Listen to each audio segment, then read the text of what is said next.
Apparently, when it comes to our kids, there might be such a thing as too much protection. At least that's what some people like to say.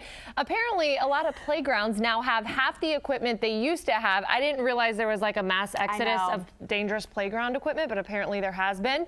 Apparently, some of it was removed because they thought it was too dangerous. But could trying too hard to keep kids safe actually hurt them in other ways? Educators in Britain are reintroducing risk on the playground.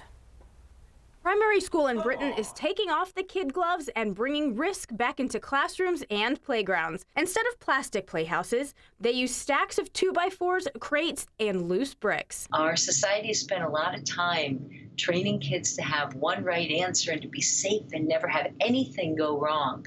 And I think what you're seeing is a swing in the other direction. Adding tire swings, mud pits, and workbenches to a playground might sound like a recipe for disaster, but scraping a knee might be good for a kid. Child psychologist Kathy Hirsch-Pasek says that failures are a very important part of success, and taking risk is good for building confidence in children so they can succeed. They fail. Like there are places they can't climb as high, or there are things that they can't do, so they have to work a little bit harder at it. And that builds persistence, or what we sometimes call grit today. Nazim on Twitter agrees with this move, saying they need to be trained in dealing with pitfalls and wrong moves that form an integral part of life. And parenting coach Carrington Cunnington has this advice for overprotective parents. There are ways where we can encourage our children to take chances, but we can still supervise, we can still be there so that if they get themselves into a jam, we're there to help them out. But it also encourages self-reliance and creativity and problem solving.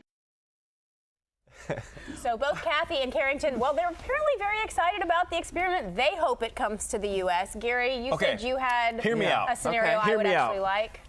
We see all of these new updated playgrounds, and everything's made of plastic, right? Including the slide.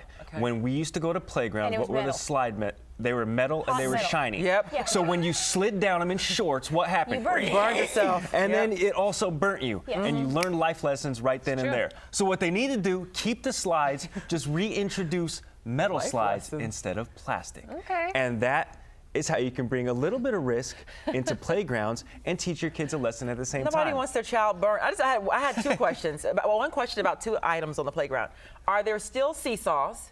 No. And are there still merry-go-rounds? Merry-go-rounds are few and far between. Is that the thing you were talking about? Those used to be fun. We're still here to talk about it. Sometimes there's seesaws. But we both talked about we've all broken bones on a playground at some point. So I think I chipped a tooth once. I mean, this is an interesting thing because, like my son, for example, he's 7. He came to me the other day and says, "Mom, we climbed this awesome tree out in our green belt." And part of me cringed because I was like, "Oh my gosh, I wasn't there. What if he would have fallen?"